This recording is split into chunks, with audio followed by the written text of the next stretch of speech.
ላቀድርልሽ መጨነቅሽ ለምነው ስለኔ የሚሰማሽ አደረግሽ እስቲ ምን በወጣ የ1990ዎቹ የሙዚቃ ጉዞ ሲታወስና የዚያ ማህደር ሲገለጥ የማህደሩ የፊት ገጽ ላይ ከማናጣቸው መካከል እርሱ ይጠቀሳል። ድምፃዊ የግጥምና ዜማ ደራሲ በአንድ እልፍ አልበም ከሰሩ ድምፃውያን ባልተናነሰ የሚታወስ የሙዚቃ ሰው ለልፎች በሰጣቸው የግጥምና ዜማ ስራዎቹ ዛሬም የሚታወሰው ብስራት ጋረደው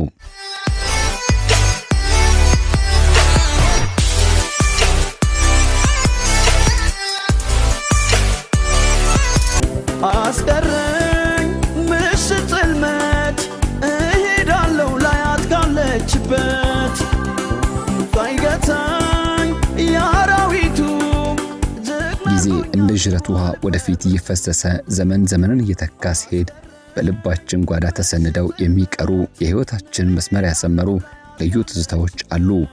ከነዚያ ትዝታዎች መካከል ደግሞ የ1990ዎቹ የኢትዮጵያ የሙዚቃ ዘመን በቀዳሚነት ስፍራን ይዛል። ያ ዘመን የካሴት ክሮች በስስት የሚጠመጠሙበት፣ የሙዚቃ አፍቃሪው ከዜማውና ከግጥሙ ጋር በስሜት የሚዋሃድበት፣ አዳዲስና አንጸባራቂ ከዋክብት በኢትዮጵያ ሙዚቃ ሰማይ ላይ ደምቀው የወጡበት ልዩ ወቅት ነበር። በዚያ የጥበብ ከፍታ ላይ ራሳቸውን አግዝፈው ጥበባዊ ስራዎቻቸውን በህዝቡ ልብ ውስጥ ካተሙ እጅግ ተወዳጅ ስመገናና ባለ ድንቅ ተሰጥኦ ድምፃውያን መካከል አንዱን ዛሬ ወደ እናንተ ይዘናል። ይህ ሰው በድምጹ ልብን የሚያማልል፣ በብዕሩ ስሜትን የሚገዛ፣ በዜማው ነፍስን የሚያረሰርሰው ብስራት ጋረደው ነው። ዛሬ የዚህን ታላቅ የሙዚቃ ሰው የህይወት ጉዞ የምንቃኝበት መሰናዶ ስትከታተሉ ለንግስት ቤት አዲስ ከሆናችሁ ሰብስክራይብ በማድረግ እንድትወዳችሁን መጋበዝ ነው። ቪዲዮ ሌሎች እንዲዳረስ ላይክ፣ ሼር እንድታደርጉም በአክብሮት ጋበዝን። አብራችሁን ቆዩ። ያንቺ እንደተባለ ገላይ ከሌላ አልላመዳለነ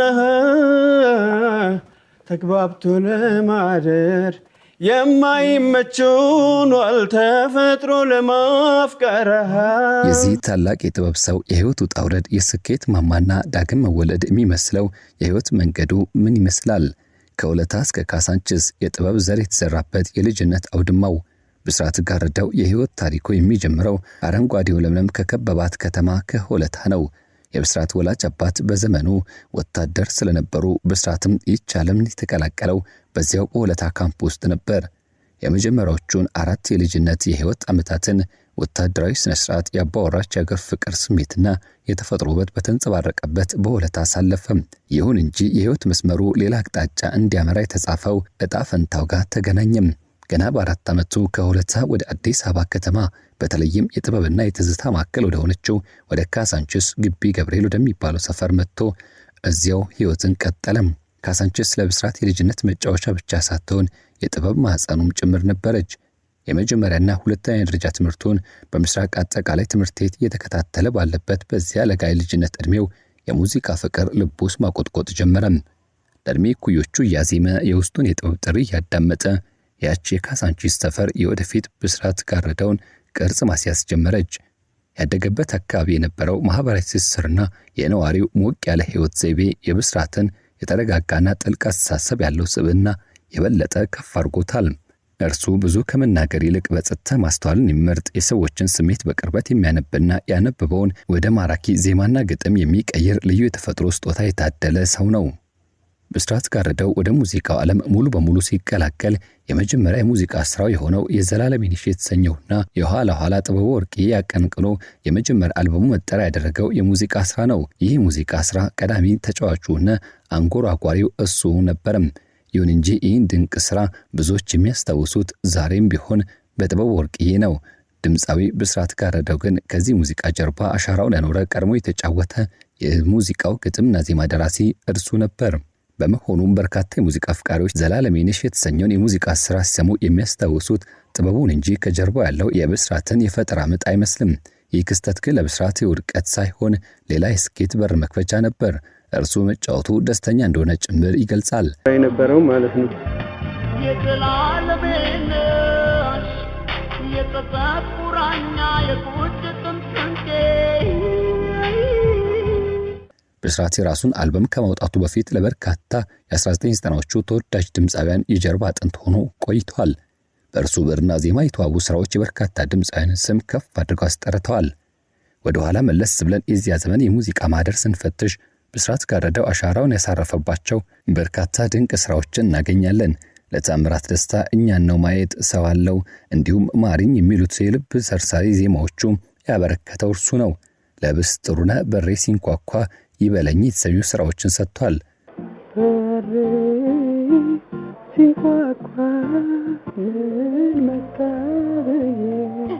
እሱን እና አንድ ጎጃምኛ ደግሞ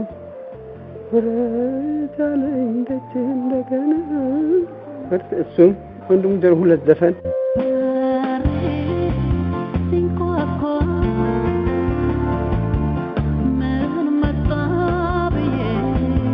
የጥበብ ወርቅዬ፣ የዘላለሜነሽ፣ ማያዬና ፍሬም ባና የተሰኙት የተዋቡ የሙዚቃ ስራዎች ከእርሱ ማህደር የወጡ ናቸው። የሃይማኖት ግርማን ልርሳክ ይበቃኛል፣ ታደለ ርዋን ወደ መድረክና እንዲሁም በብዙዎች ልብ ውስጥ ያስቀመጠው ከፍጥረት የግልሽም የእሱ ሲሆን ሸዋንዳኝ ኃይሉ በሁለተኛ አልበም ያካተተው እንኳንም ተፈጠርሽ ጆሲ ኢንዛው ሲያቀነቀነው ሲሸልመኝ የጌዲዮን ዳንኤልን ጨምሮ የብርሃኑ ተዘራ የመሰሉ ፋንታውና ሌሎችም በርካታ የሙዚቃ ስራዎች ላይ የራሱን አሻራ ያኖረም የሙዚቃ ሰው ነው። ብስራት ጋረደው በሁለገብነቱ በብዙዎች ዘንድ ይታወሳል። የካሳንቺስ ልጅ ሆኖ ሳለ ባህላዊ የሙዚቃ ስልቶችን ጠንቅቆ ማወቅም በዘመናዊ የሆነ በባህላዊ አውድማ ላይ ተወዳዳሪ አልባ ሆኖ መገኘቱ ይነሳለታል። ለምሳሌ ያክል የደርብ ዘነብ ወሎ የተሰኘው የሙዚቃ ስራው ሲጠቀስ እንዲሁም የመስፍን በቀለ ባህላዊ የሙዚቃ ስራም ይታወሳል። የአካባቢው ባህልና ወግ ያኗኗርና የቋንቋ ዘይቤን በትክክል እዚያው የተወለደና ያደገ እስኪመስል ድረስ ጠልቆ ገብቶ መስራቱ የቱንም ያህል ጥልቅ የሆነ የሥነ ጽሑፍ ጥበብና አቅም እንድታደለው ይህ ስራ መስካሪ ነው። የራሱ ድምጽ ሲሰማ ደግሞ የሳላምንበት ዘመንና የፍቅር ፍልስፍናው ይታወሳል። ተጋሪ የለሽ አትስኪ አታስቢ እዛትሽ ነው ቅጥሩ አንቺል ቢግቢ። በርካታ ዓመታትን ሌሎች በርካታ የሙዚቃ ስራዎችን ሲሰጥ የኖረው ብስራት ጋረደው የራሱን የጥበብ ከፍታ ያመጣበት 1997 ግንቦት ወር ላይ ሳላምንበት የተሰኘ የሙዚቃ አልበሙን ይዞ ብቅ ያለበት አጋጣሚ ነበር። የሙዚቃው መንደር በአንድ ድምጽ ተቀበለው። ከዚህ አልበም ውስጥ አንዱም የሚጣል ስራ አልነበረም።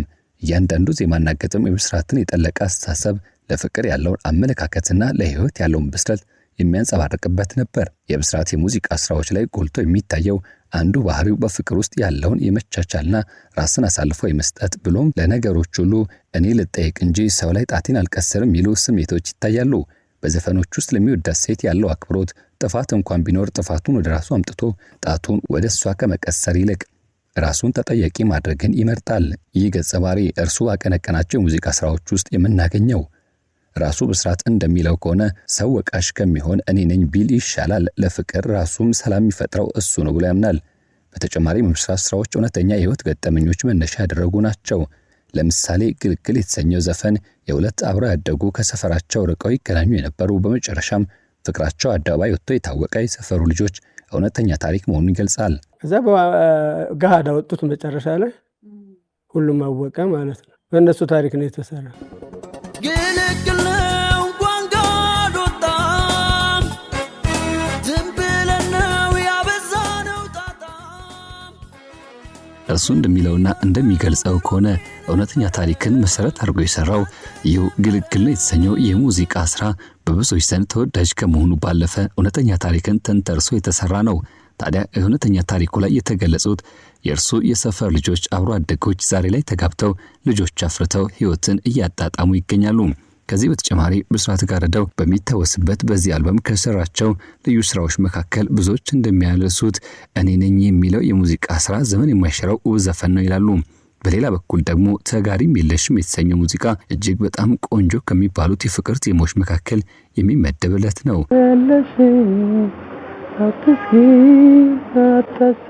ሎሊ ሞላለች በውዴታ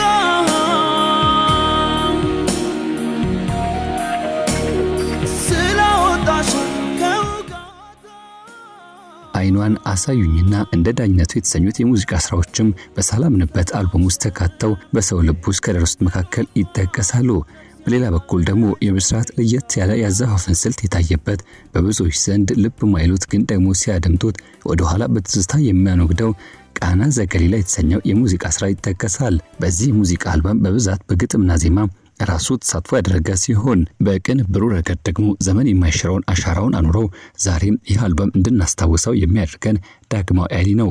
ብስራት ጋረደው እንደሚለው ከሆነ ዛሬም አዲስ ስራ በመስራት በሂደት ላይ እንደሚገኝ የጠቆመ ሲሆን አዲሱ ስራውም እንደቀደመው ሁሉ አሻራውን እንዲያኖርበት የተመረጠው ዳግማዊ አሊ መሆኑን ጠቁሟል። ሁሉንም በጸጋ ተቀብዬዋለሁ አለሁ። እነዚህ ጥልቅ የህይወት ምልከታዎች እንዲሁም ማራኪ ዜማዎቹ የሚወለዱት ብስራት ምሽት ላይ ብቻውን በእግሩ ጉዞ ማድረግ ወይም ደግሞ ወክ በማድረግ ከራሱና ከተፈጥሮ ጋር በሚያደርገው የጸጥታ ጉዞ ውስጥ እንደሆነ ይገልጻል። ብዙ ማውራት አልችልም፣ ለዛ ነው የምጠፋው፣ ሙዚቃዬ ይናገራል የሚለው ብስራት በውስጡ ያለውን ሐሳብ እንዲሁም ስሜት ከማንም በላይ በስራዎቹ አሳምሮ መግለጽ የቻለ የዘመናችን ልዩ የጥበብ ሰው ነው። የህይወት ፈተናና መንፈሳዊ ከፍታን በተመለከተ በአንድ ወቅት እንዲህ ብሎ ነበር። ከመጀመሪያ አልበሙ በኋላ ለበርካታ ዓመታት የራሱን ስራ ከማውጣት ይልቅ ሌሎች ድምፃውያን ሐሳቦችና እንዲሁም የገዘፉ ግጥም ዜማ ስራዎችን በመስጠት ቆይቷል። ከ6 ዓመታት በፊት ደግሞ ዋ የተሰኘ ነጠላ ዜማ ማስደመጥ የናፈቀው አድማጭ ጋር ጠሙን ሊቆርጥ ብቅ ብሎ ነበር።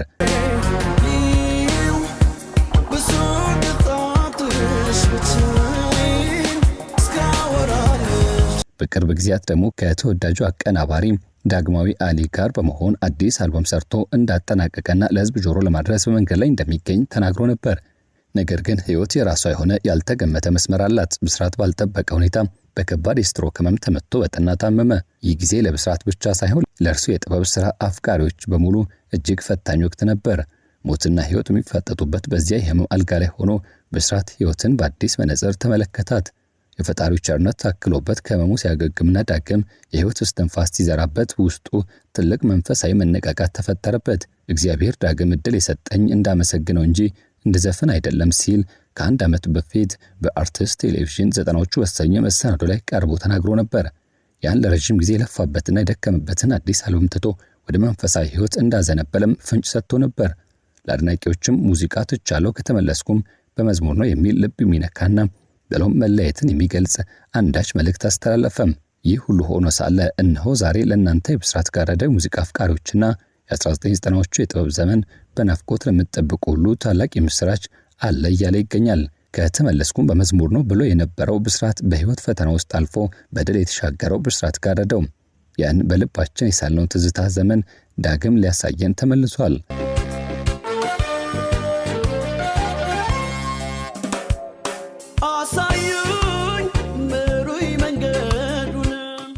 በሚመጣው ጥቅምት 8 ቀን 2019 ዓ.ም በኤግዚቢሽን ማዕከል 1990ዎቹ የሙዚቃ ዘመን ያደመቁ የኢትዮጵያ የሙዚቃ ታሪክን በአዲስ መልክ የጻፉ ታላላቅ ሙዚቀኞች በአንድ መድረክ ሊሰባሰቡ ነው።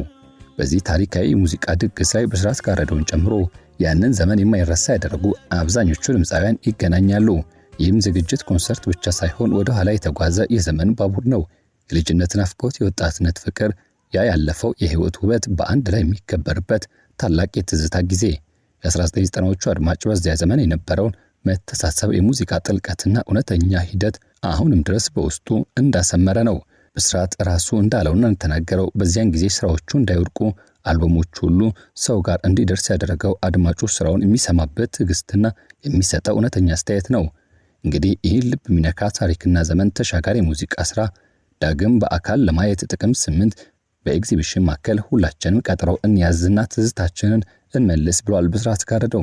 አሁን ኮንሰርት ነው ኤግዚቢሽን ማዕከል ጥቅምት ላይ ነው፣ ጥቅምት 8 መሰለኝ ባልሳሳትና 90 ላይ የነበሩ ሙዚቀኞች 90 ላይ የወጡ ሙዚቀኞች አንድ ላይ ተሰብስበው የሚያቀርቡት ኮንሰርት ነው። የብስራት ጋረደው የህይወት ጉዞ ከሆለታ እስከ ካሳንችስ፣ ከጀርባ አጥንትነትና ሌሎችን ከማድመቅ እስከ መድረክ ኮከብነት፣ ከከባድ ህመም እስከ መንፈሳዊ ከፍታ ብሎም አሁን ደግሞ ዳግም ወደ ትዝታው መድረክ የሚያደርገው ጉዞ የሰው ልጅ ፈተናን አሸንፎ ተመልሶ እንደሚያበራ እርሱ አንዳች ማሳያ ሆኖ መገኘቱ አይቀሬ ነው። ወደ ንግስት ቤተሰቦች ሆይ እኛም ብስራት ጋራዳውን በተመለከተ የህይወት ጉዞን ያለፈበት መንገድና ስለ ነገ የሰጠንን ቀጠሮ መነሻ አድርገን ያዘጋጀነው መሰናዶ ይህን ይመስላል። ለቻናላችን አዲስ ከሆናችሁ ሰብስክራይብ በማድረግ ቤተኛ እንድትሆኑ አዳዲስ እንዲሁም ወቅታዊ ጠዋይ ጉዳዮችን እንድትካፈሉ እንጋብዛችኋለን። ሁሌም እንደምንለው ለመንገስ እንሮጣለን። መልካም ጊዜ።